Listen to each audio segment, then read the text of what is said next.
यदि कोई व्यापारी, छोटा व्यापारी प्लास्टिक की पन्नियाँ रखता है तो उसका चालान 500 और 1000 रुपये चालान हो जाता है।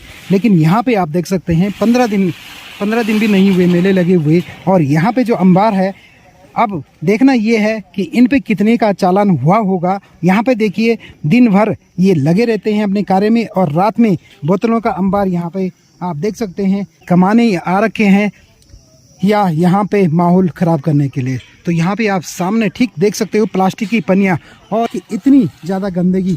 अब इसको उठाने वाला कौन होगा? नगर पालिका होगा या कोई जिन्होंने ये टेंडर लिया है वो इस कूड़े को उठाएंगे। और देखने वाली बात ये है कि आप यहाँ पे देख सकते हैं, चलो यहाँ पे इकट्ठा कूड़ा होगा, लेकिन इसमें यहाँ से कूड़ा उठाया जाता है या यहाँ पे इनको आग लगाई जाती है। तो यहाँ पे देखिए कूड़े का ढेर, ये जो बाउंड्री लाइन है उसके नीचे कूड़े का अंबार देख सकते हैं आप। और प्लास्टिक की थैलियाँ, डिस्पोजल तो कुछ गल जाएंगे, लेकिन जो ये प्लास्टिक की थैलियाँ हैं आप यहाँ पे देख सकते हो। इन प्लास्टिक की थैलियाँ का कैसे निराकरण करेगी नगर पालिका, क्योंकि ये नगर पालिका के अंडर आता है। आप देख रहे हैं जो मेला आज ही इसने ख़त्म होना था, लेकिन सुबह ही सुबह कल के जो प्रकरण यहाँ पे हुआ है, यहाँ पे जो दुकानदार भारी लोग यहाँ पे आए हैं उनका कोई पता नहीं है कहाँ के हैं, क्या है, बिना रजिस्ट्रेशन के, बिना वेरिफिकेशन के यहाँ पे कार्य कर रहे हैं। उन्होंने 2 बार यहाँ पे कृत्य किया है, और जो ये मेला इस बार लगा था यहाँ पे शुरू से ही बवाल मचा हुआ था।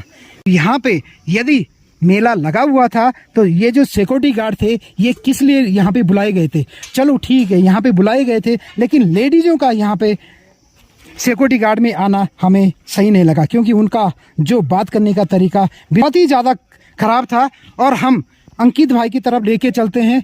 यहाँ पे क्या हुआ था, शुरू से ही ये मेला विवादों में लगा हुआ है। तो यहाँ पे अंकित भाई जी हैं और विनय तिवारी जी भी हैं, सभी यहाँ पे लाइव, हमने शुरू से ही इसको लाइव दिखाया है जब भी शुरू हुआ था। लेकिन एक प्रकरण पहले भी हम पुलिस थाने में गए थे। अंकित भाई आप बताइए, कल तो ठीक है, लेकिन इससे पहले भी इसी मेले के बारे में यहाँ पे विवाद हुआ, शुरू से ही यहाँ पे विवाद, ये मेला विवादों में रहा। तो क्या क्या प्रकरण रहे यार, क्या मतलब अगली बार से इसको लगना चाहिए या नहीं लगना चाहिए? मैं मतलब एक चीज़ बोलना चाहूँगा कि लगातार मेले होते आ रहे हैं, लेकिन ये कुछ मेला कुछ अजीब सा है। मुझे लगता है कि चंबा के विनाश के लिए ये मेला कह सकते हैं, या इसको भविष्य के विनाश के, चंबा के विनाश के लिए कह सकते हैं। क्योंकि लगातार आप देख रहे होंगे बाउंसरों की गलत हरकतें, गलत तरीके से बात करना, आपस में दुकानदारों को आपस में लड़ाई करना, चूरी चाकू निकालना। लेकिन कल हद तो तब हो गई जब हम लोग ऐसे शाम को टहलने के लिए जा रखे थे, तो अपने भाई आंसू भाई हो गए, अपने सकलानी के हम लोग वहाँ पर जाते हैं तो कोई बहन है, हम लोग उनको जानते हैं पर्सनली, हम उनको जानते नहीं हैं, ये भाई लोग भी उनको जानते नहीं हैं। लेकिन जब इन लोगों ने बताया कि 2 लड़कियाँ 2 बहन हमारे यहाँ पर रो रही हैं, तो फिर हम लोगों ने पता कि क्या हुआ, किस तरीके से हुआ। उसके बाद जो मेले के आयोजन करता है उनसे मिले, तो वो लोग कहते हैं कि आप उन लोगों से बातचीत करो, आप उन लोगों से मिलिए, और जो अगर गलत है तो उनको लेके जाइए। फिर हम लोग जब तक यहाँ पर आते तब पुलिस प्रशासन एक तरफ से सारी दुकानों को बंद करना शुरू कर देते हैं, और जो यहाँ पे जो जिनके बीच में विवाद हुआ था वो दोनों पक्ष थाने में थे। लेकिन मुझे एक चीज़ समझ में नहीं आता है कि शुरुआती में बचाने का कारण क्यों किया, दुकानों को बंद करना, ये करना, तुरंत इस पर कार्रवाई होनी चाहिए थी। हालांकि पुलिस प्रशासन ने जब पब्लिक प्रेशर पड़ा उसके बाद सकारात्मक कार्रवाई की, तुरंत उस पर एक्शन लिया, उन पर तुरंत उनको थाने में हाजिर करके। अंकित भाई, यदि गलती नहीं थी तो ये रातों रात, कल तक आपने देखा होगा कि कैसा माहौल था यहाँ पे और कैसे दुकानें सजी हुई थी। यदि गलती नहीं होती तो क्या ये रातों रात भागने का प्रयास करते? मैं वही चीज़ अभी तक समझ नहीं पाया। जिस मेले को लगने में 6 दिन लगते हैं, जिस मेले को खाली होने में 4 दिन लगते हैं, वो 3 घंटे के अंदर अंदर मतलब किस तरीके से खाली हो गया। तो कहीं ना कहीं इनके अंदर चोर था, कहीं ना कहीं ये डरे हुए थे कि हमने गलती की है और कहीं यहाँ के लोकल लोग इकट्ठे होकर हम पर हमला न कर दें। तो ये इस चीज़ से डरे हुए थे, ये तुरंत रात को खाली हो गया। हम भी असमंजस में थे कि इतना जल्दी ये खाली कैसे हो गया। और यही स्थिति में एक चीज़ और कहना चाहूँगा, यही स्थिति अगर नगर पालिका में होती, जिस तरीके के प्लास्टिक की पन्नियों का यहाँ पे उपयोग हो रखा है, जिस तरीके से सामने पूरी प्लास्टिक की पन्नियाँ रखी हुई है, अगर हमारा कोई व्यापारी इस प्लास्टिक का पन्नी का यूज़ करता है तो जिला प्रशासन और नगर पालिका का जो प्रशासन है उनका चालान की प्रोसेस करता है। तो ये 20 दिन से यहाँ पे मेला लगा हुआ है, इस पर क्या कार्रवाई हुई है और क्यों कार्रवाई नहीं हुई है? क्या इसमें सारा पूरा प्रशासन मिला हुआ है? ये मतलब सोचने वाली चीजें हैं। ये घटनाएं भी अब चंबा में होने लगी हैं, तो मैं तो अब मुझे तो यहाँ पे मेला पहले भी लगता था, काफी समय से हमने देखा कि मेला भी लगता है, लेकिन यहाँ पे बाउंसरों की क्या जरूरत पड़ी? क्या पहले से ही ऐसे हमारे पहाड़ी लोग इतने विरोध करते थे, इतनी लड़ाई करते थे, इनको जो बाउंसर की जरूरत यहाँ पे पड़ी? एक तो चंबा शहर में जैसे आए दिन जो घटनाएं हो रही हैं, कहीं ना कहीं यहाँ के जो जनप्रतिनिधि है उनका उनका संरक्षण मिल रहा है, क्योंकि जो ये वोट बैंक की जो राजनीति, दलगत राजनीतियाँ जो यहाँ पे हो रही हैं, जो वोट बैंक की राजनीति हो रही हैं, कहीं ना कहीं वो चीज़ें इनको बढ़ावा दे रही हैं। क्योंकि इतने लोगों के बीच में, कम से कम 2 से 3 हज़ार लोगों की भीड़ के बीच में ये चीज़ करना, मुझे लगता है कि किसी में ही इतनी काम करने की हिम्मत हो, लेकिन जब किसी को संरक्षण दिया जाता है तो खुलेआम ये चीज़ें करने के लिए बिल्कुल खुला रहता है। और जो घटना हुई है वो इतने लोगों के बीच में ही हुई है। लेकिन आपको यहाँ पे दिखाते हैं केवल यही लोग जहां भी खड़े होते हैं, 5-7 लोग चंबा में होंगे या आपके क्षेत्र में होंगे, केवल 5-7 लोग ही खड़े होते हैं। और जो नेता वोट मांगने आते हैं घर घर, इस समय वो कहाँ गए, गलतियां किसकी है, वो तो बात के प्रकरण की बात है, लेकिन इसका सॉल्यूशन निकालना उनका भी काम था। वो सबसे पहले यहाँ पे पहुंचने चाहिए थे, प्रकरण की जानकारी चाहिए थी, लेनी चाहिए थी। लेकिन देखा जा रहा है कि कोई भी प्रतिनिधि यहाँ पे, चाहे नगर पालिका के क्षेत्र से कोई कर्मचारी हो या कोई भी, यहाँ पे दिखाई नहीं दे रहा है। बिल्कुल सही बात बोली। जो हमारा चंबा यूनिटी के लिए जाना जाता था, क्योंकि चंबा में कई बार ये घटनाएं हुई हैं, और जब भी ये घटना होती थी पूरा शहर इकट्ठा होता था। लेकिन इस टाइम पे ये दिख रहा है कि 4 से 5 लोग, कुछ ही लोग दिख रहे हैं।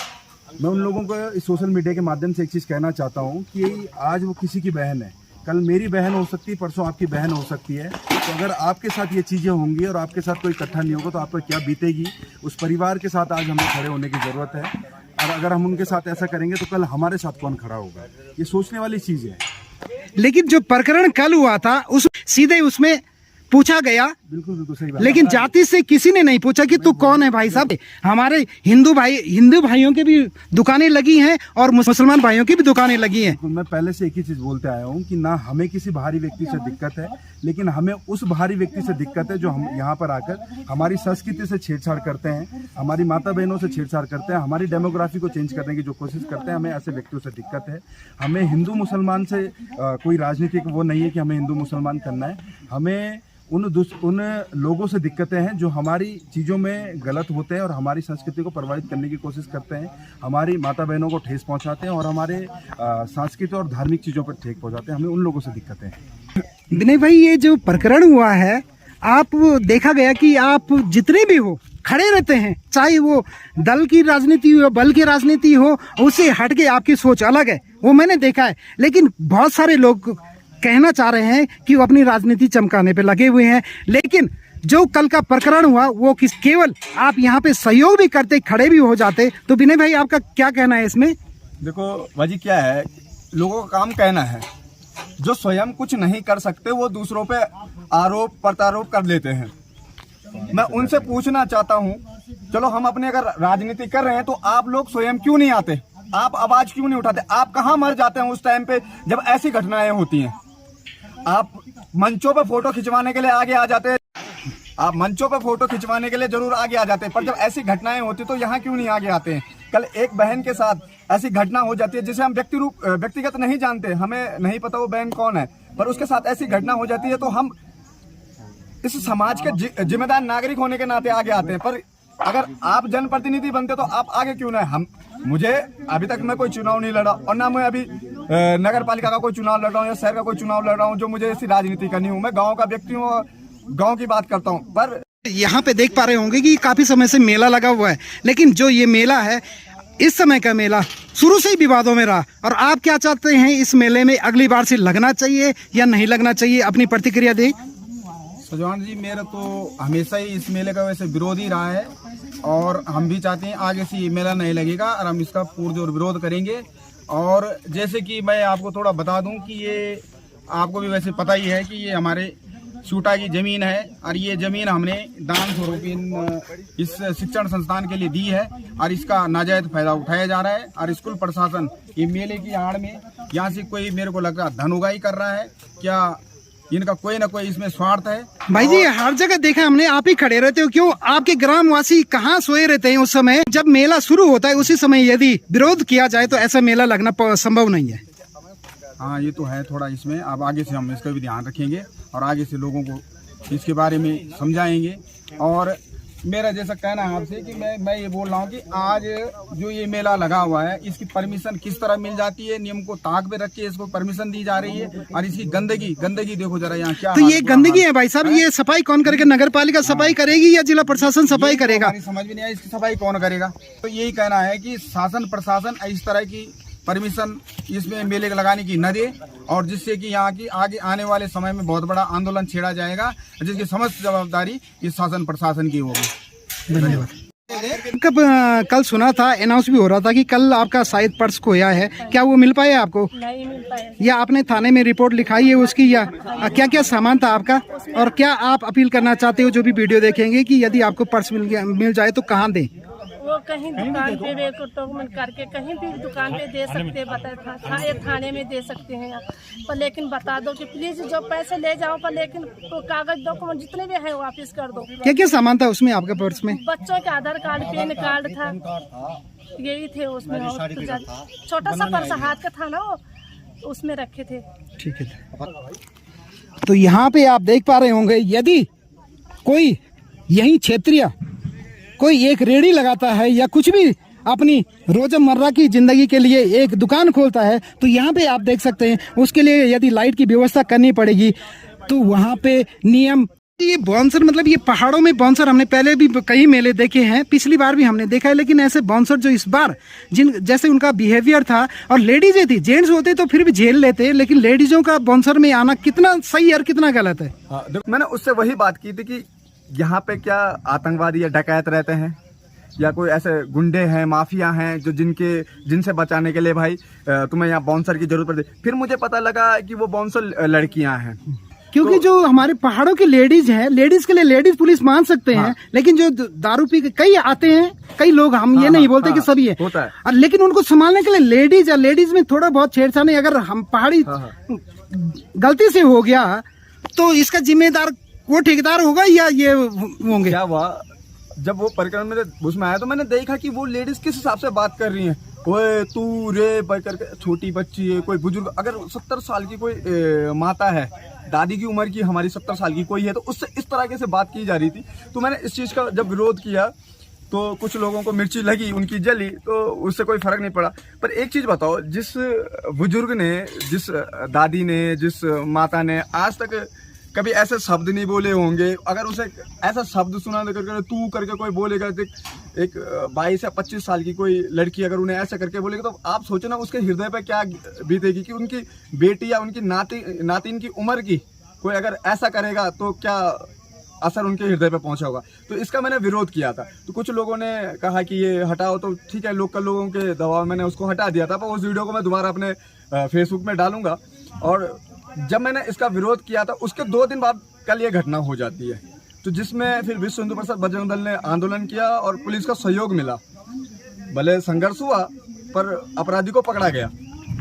यदि लोग सोच रहे हैं कि ये लोग युवा नेता केवल नेतागिरी करने, आप जाइए पुलिस थाने में जाइए और इसकी इंक्वायरी कीजिए। हमने भी पता किया है कि कल क्या हुआ था, पूरा मामला मुझे कल तक पता नहीं था, आज तक पता नहीं था, लेकिन जब मैं पुलिस थाने में गया, वहां से रिपोर्ट लिखी, रिपोर्ट का पता चला कि क्या क्या प्रकरण हुआ, उसके बाद मैं यहाँ पे आया। क्योंकि मेरा कोई न्यूज चैनल नहीं है, मेरा काम है आप तक अच्छी सूचना, डिजिटल सूचना पहुंचाना और अपने पहाड़ की पीड़ा लोगों तक पहुंचाना, कैसे इस पीड़ा को दूर किया जाए। क्या होता है भाई जी, देखो मैं एक छोटी सी चीज आपको बताना चाहूंगा।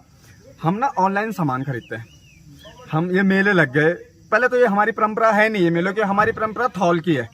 ये मेले लगते, मेले में हम आ रहे हैं, हमारी माता बहनें आ रही हैं और ये लूट रहे हैं। जो सामान थर्ड क्वार्टर का सामान है वो महंगे रेटों पे इन्हें बेच दिया जा रहा है। कभी कोई घटना हो जाती है तो आज कौन सा मेले वाला यहाँ पे आ गया जिस मेले को समेटने में 4 दिन लगते हैं और रातों रात 3 घंटे में वो मेला खाली हो जाता है। क्योंकि आज इसने खत्म होना था और ये लगभग धीरे धीरे ये बोलते रहते हैं और ये 28 और 29 तारीख तक चलता रहता है, लेकिन ये रातों रात जो ये समेटा गया, ये थोड़ा सोचनीय विषय है। कुछ तो गलत हुआ है।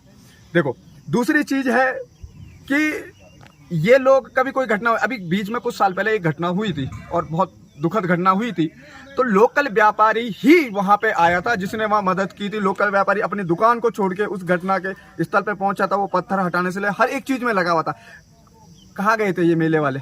इन्होंने पहले भी मेले लगाए थे, ये मेले वाले तब नहीं आए, वो ऑनलाइन कंपनी वाले तब नहीं आए। तो मैं अपने जो इस गांव की या जितने भी गांव हैं उनकी भोली भाली माता बहन है उनसे हाथ जोड़ के विनती करता हूं कि इन चीज़ों में ना आए। जो हमारे लोकल व्यापारी हैं वो साल भर दुकान का किराया भरता है, जब ऑफ सीजन होता है तब भी 10-10, 15-15, 20-20 हज़ार रुपए दुकान का किराया भर रहा है, तो वो केवल आप लोगों के लिए है। तो उन लोगों का सहयोग करो, उन लोगों से सामान लो। हाँ, कुछ खराब हो जाता है तो अगले दिन रिप्लेस करने के लिए भी हो जाता है, लड़ सकते हो, उनको बोल सकते हो, क्योंकि वो आपके पड़ोसी हैं, कोई बगल का गांव का है, लोकल व्यापारी है। पर ये लोग आपसे एक बार सामान खरीद दे, वो खराब हो गए तो ये आपसे साथ कोई सामान वापसी नहीं करेंगे, उल्टे आपके साथ बदतमीजी करेंगे। धन्यवाद तिवारी जी।